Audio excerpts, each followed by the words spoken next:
কিছু আরো সহজ করতে চেয়েছেন। আর জামাত ইসলাম এমন একটি দল, এখানে আপনি কোনো স্বৈরাচার পাবেন না, এবং আমাদের নারীদের যেভাবে হিজাব নিয়ে যে অবমাননা করা হয় এরকম কোনো কিছুই থাকবে না।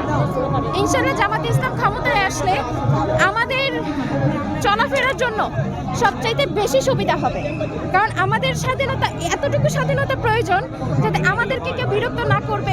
আমি চাই নিরপেক্ষ হোক, তাহলে আমরা বুঝতে পারবো ইনশাআল্লাহ। আমরা চাই যে সঠিকভাবে আসবে, জসীমউদ্দিন সরকার ভাই আসবে ইনশাআল্লাহ, বিপুল ভোটে বিজয়ী হয়ে আসবে। আমরা যে নারীরা এই সমাজের একটা অংশ, বৃহৎ একটা অংশ, এবং আমরা এখানে আমাদের অধিকার, জামাত ইসলামের পক্ষ থেকে আমরা আমাদের অধিকার আদায় করতে পারবো।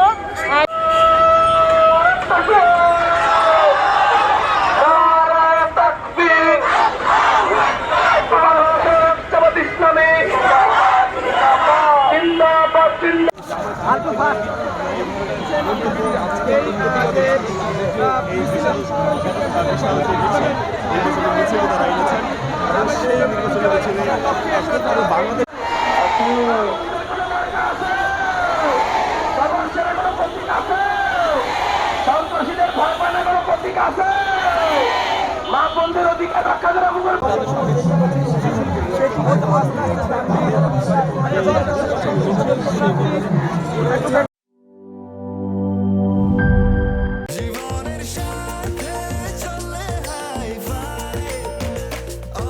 স্বাস্থ্যকর অল টাইম, সব সময় অল টাইম হেলদি লাইফ।